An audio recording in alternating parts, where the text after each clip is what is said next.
뭐 정부가 뭐 오늘부터 면세점 같은 경우는 공항의 그 임대료를 최대 절반까지 감면해주기로 했다는데 지금 뭐 항공, 관광 이런 뭐 면세점 이런 업계는 뭐 거의 회복 불능의 상황이라면서요.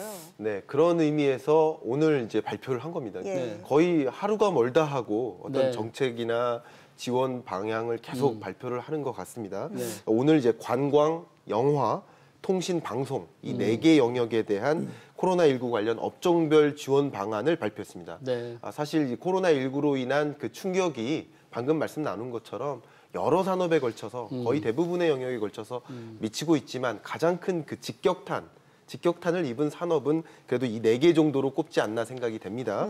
그런 의미에서 이제 관광, 영화, 통신, 방송 이 산업에 국한된 좀 본격화된 그런 조치들을 마련해 나가고 있다. 가장 대표적으로는 면세점에 그 공항에 입점되어 있는 여러 사업자들이 있습니다. 그 은행 서비스도 있고요. 편의점 사업도 있고 여러 가지 사업들이 있지 않습니까? 그런 사업자들에게 임대료를 20% 최대 감면해주는 그런 조치들을 취하고 있습니다. 이런 것들이 뭐 중장기적인 해결책은 안 되겠지만 코로나19 사태가 영속될 거라고 보지는 않기 때문에 이게 어쨌든 코로나19 사태가 종지부를 찾게 된다면 다시 재생할 여지가 있는 산업이잖아요. 항공, 관광, 이런 여행 산업 모두 마찬가지지 않습니까? 그러니까 그런 기간 동안 버틸 수 있게 좀 영향력을 행사하고 있다고 보고 있고요. 그렇게 하고 있는 이유 중에 하나는 아무래도 현 정부가 고용이라는 것을 놓치고 싶지 않기 때문에 이 기업들이 지금 당장 시급한 그런 비용 부담을 좀 완화해서 고용에게까지 영향을 미치지 않도록 하기 위한 그런 비상 조치들을 계속 마련해 나가고 있다 이렇게 해석되고 있습니다. 사실 그 대기업들 아까 면세점도 그렇지만 뭐 지금 골목 상권 같은 경우는 타격이 워낙 크잖아요. 그렇습니다. 얼마 전 조사해 보니까 이제 뭐 전 업종에 걸쳐서 매출이 한 40% 이상 줄겠다는데 골목 상권의 타격이 어느 정도 지금 나옵니까? 그 실제로 이제 골목 상권 같은 경우는 이제 요식업 하시는 음식업 좀 하시는 분 같은 경우는 이제 손님이 안 오는데도 불구하고 실제로 왔던 손님이 그냥 가실까봐 이제 문을 열어놓고 기다리신 분들이 많아요. 그러니까 제가 이제 식당 같은데 가 보면은 하루에 한 5테이블도 못 받는 그런 업종들이 상당히 많고요. 그 다음에 또 문제가 되는 게 이제 그 소규모 그 통신 업체들, 그러니까 이제 뭐 이런 통신 설비 뭐 유통 판매하는데 PC나 이렇게 또 스마트폰 이런 데 같은 경우는 실제로 유동 인구가 많은데 그런데 이제 확진자들이 다녀갈 가능성이 높은 거예요, 사실 그분들이. 그러다 보니까 한 명이 또 갔다 오시면 이제 문을 닫아야 되거든요. 그런 부분에 상당히 그 우려되는 부분도 있으니까 자주 이게 다양한 지역에서 이렇게 오시는 유동 인구가 많은 그런 소규모 업체들 같은 게 그런 부분이 있는데 그래서 사실은 그런 것들을 정부가 좀 지원을 구체적으로 해줘야 되지 않냐 생각을 하시는 것 같아요. 근데 이제 뭐 최근에 오늘 나온 거 보니까 이제 뭐 통신요금 아까 말씀드렸던 통신업체에 대한 소상공인에 대해서 통신요금 1개월간 감면하겠다 이렇게 얘기도 나오셨잖아요. 그럼 통신요금이 사실 어떻게 보면 고정비거든요. 그런 분들이 이제 나가는 거를 좀 줄여주시겠다 그러는데 근데 그게 이제 실제로 통신업체에 또 부담하는 걸로 돼 있더라고요. 정부가 부담하는 게 아니라. 그러면은 통신업체가 사실 또 뭐 대기업이라고 봤을 때 대기업도 사실 어려운 상황에서 통신요금은 꼭 정부가 좀 부담하는 게 어떤가 그런 생각도 들었고 그다음에 사실 그 4,200억 정도 규모로 해서 긴급자금 지원한다고 그랬는데 그게 뭐 규모만 보면은 뭐 어마어마하게 커 보이긴 하는데 실제로 좀 지역별로 나눠가지고 어느 지역이 이제 사실은 좀 그 많이 모여 있는 지역이 있고 또 그 업종이 없는 지역도 있고 그렇거든요. 그 지역별로 구분해가지고 지자체한테 지원을 해가지고 지자체에서 좀 구분해서 지원하는 게 훨씬 더 효과적이지 않을까 생각도 듭니다. 이 부분에 대해서 제가 정부를 뭐 대면하는 것은 아니지만 이제 오해가 없으시라고 말씀 한 가지 드리면. 통신요금은 이제 통신사가 부담을 하고 또 방송요금은 이제 방송사가 감면에 따른 그런 부담을 갖게 이렇게 조치를 취하는데 그에 대한 보전 방안을 이제 발표를 했습니다. 그 보전책이 결국 5G 인프라 같은 것들을 역사나 철도나 대학이나 이런 영역에 인프라를 엄청나게 건설할 것입니다. 지금 현재 발표한 것은 2조 7천억 원 규모에서 4조 원으로 50% 늘리겠다. 이렇게 발표를 했습니다. 이것을 바탕으로 해서 이제 보전이 될 수 있겠다라는 제안을 한 것이라고 볼 수 있겠습니다. 실질적인 그러면 통신비나 이런 게 전략되게 할 수 있게 해주겠다 그런 얘기군요.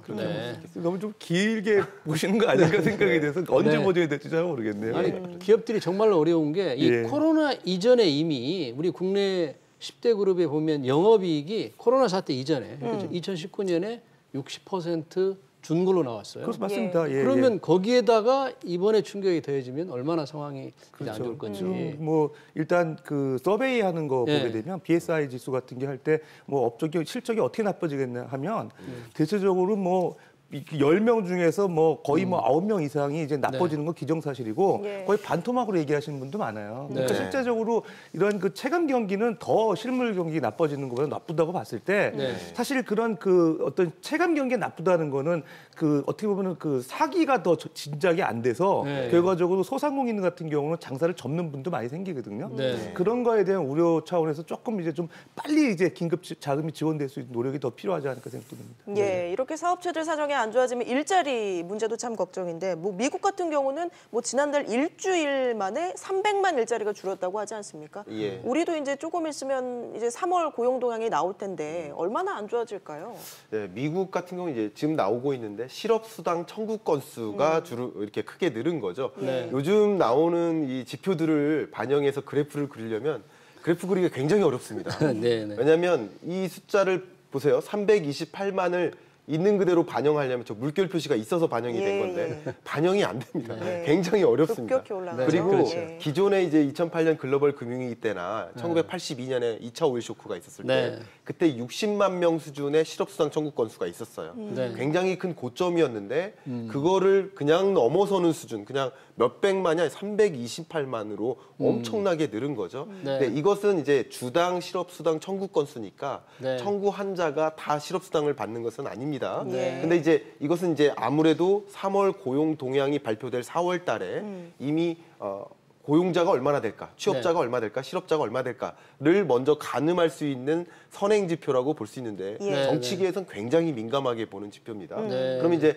3월 고용 동향이 발표될 4월에 미국을 기준으로 했을 때도 네. 이 충격이 고스란히 나타날 것이고 지금 현재 실업률로 보면 미국 실업률이 3.5%니까 역사상 가장 낮은 그 안전 고용을 계속 자랑하고 있는데 이 공식도 이제 깨질 가능성이 높습니다. 굉장히 높은 수준으로. 실제 보니까 우리나라는 아직 한국은 이제 충격의 정도가 제대로 반영된 통계는 없지만 네. 2월에 그 국내 사업체들 네네. 총 종사자 수를 보면 네. 1년 전에 비해서 이제 네. 한 16만 명 정도 늘어난 정도에 그쳤거든요. 그렇습니다. 근데 이게 실제적으로는 한 예. 3, 40만 명이 늘어야만 정상이기 때문에 그렇죠. 예. 비록 16만 명이 늘었다고 하지만 예. 굉장히 안 좋은 거죠. 네. 근데 이게 3월, 4월에 가면서부터는 국내 고용 대란이 불가피하다. 이 그렇죠. 통계가 예. 굉장히 아까 말씀하신 대로 안 좋게 나올 수밖에 없지 네, 않겠나. 한국 고용 네. 동향은 4월 17일에 발표합니다. 네. 원래대로라면 4월 15일이어야 되는데 네. 이제 총선이 있으니까 17일로 네. 옮긴 겁니다. 매월 둘째 주 수요일 날 발표를 합니다.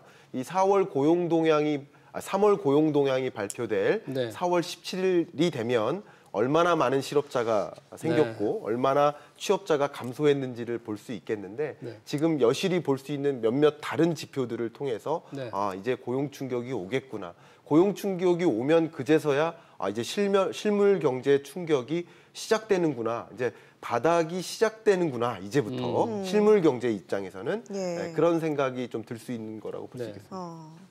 이제부터가 시작이다라고 하셨는데 지금 시청자 문자 7292님 코로나 이전부터 우리 경제는 이미 낭떠러지 코로나가 마지막 치명타 이렇게 해주셨는데 교수님 어떻게 보십니까? 뭐 상당히 이제 올 초만 하더라도 예. 수출이 좀 개선이 되는 그 상황이 있었고, 하여튼 뭐 긍정적으로 보는 분들이 많았어요. 근데 네. 이제 불행하게도 이제 코로나 때문에 사실 이게 악화되고 있는데, 일단 뭐 우리나라 성장률이 이제 마이너스가 될 가능성이 상당히 높아졌죠. 네. 한국은행이 이제 그 1분기 성장률을 지금 조만간에 이제 발표를 할 것 예. 같아요. 23일로 발표하는 것 같은데요. 네. 우리나라 이제 GDP 성장률 1분기 발표하는데 일단은 그 외국 게 블룸버그에서는 우리나라 1분기 성장률을 지금 마이너스 2.6%로 보고 있어요. 마이너스 2.6%. 예. 아, 그래서 저는 맨 처음에 굉장히 마이너스라고 맨 처음에 올해 한 2월 달까지만 하더라도 네. 외국 기관에서 마이너스 얘기할 때 너무 좀 우리가 마이너스까지 좀 되겠나? 과장해서 발표하는 게 아닌가 생각했는데 이제는 마이너스 발표하는 게 그렇게 뭐 이상하지가 않을 정도고요. 네. 실제로 아까 말씀드린 것처럼 수출이 우리나라 전체 GDP에 차지하는 비중이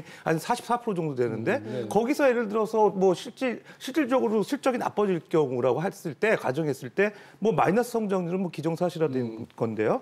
어쨌든 이제 그 우리나라 실적을 상당히 이제 안 좋게 하는 거를 좀 그나마 그래도 개선하기 위해서는 내수 시장에 대한 그 좀 정부 지원, 그다음에 투자 활성화 이런 것들이 계속 좀 남아 있어요. 근데 이제 아까 제가 우리 좀 미국 그 고용 도장 설명드렸잖아요. 맨 처음에 저는 328만 건이 아니고 32만 8천 건인 줄 알았습니다. 근데 너무 갑자기 떠가지고 이상한데 그 미국 같은 경우는 상대적으로 또 그 고용 시장이 상당히 유연하게 돼 있기 때문에 저런 어떤 외부 충격이 상당히 금방금방 반영하는 경향도 좀 있어요. 근데 우리나라 같은 경우는 이제 그런 상대적으로 좀 덜하고 그다음에 이제 문재인 정권 들어가지고 상당히 고용률에 신경이 쓰기 때문에 아마 그 17일날 발표하는 고용 동향에서 미국만큼 그렇게 많이 떨어지지는 않을 것 같아요. 제가 기대하는 건지 모르겠지만 뭐 그럼에도 불구하고 상당히 지표가 실물 경기가 어렵기 때문에 그 GDP 성장률이 떨어지는 포인트가 어디에 지금 취약한 거를 그 정부에서 좀 면밀히 보면서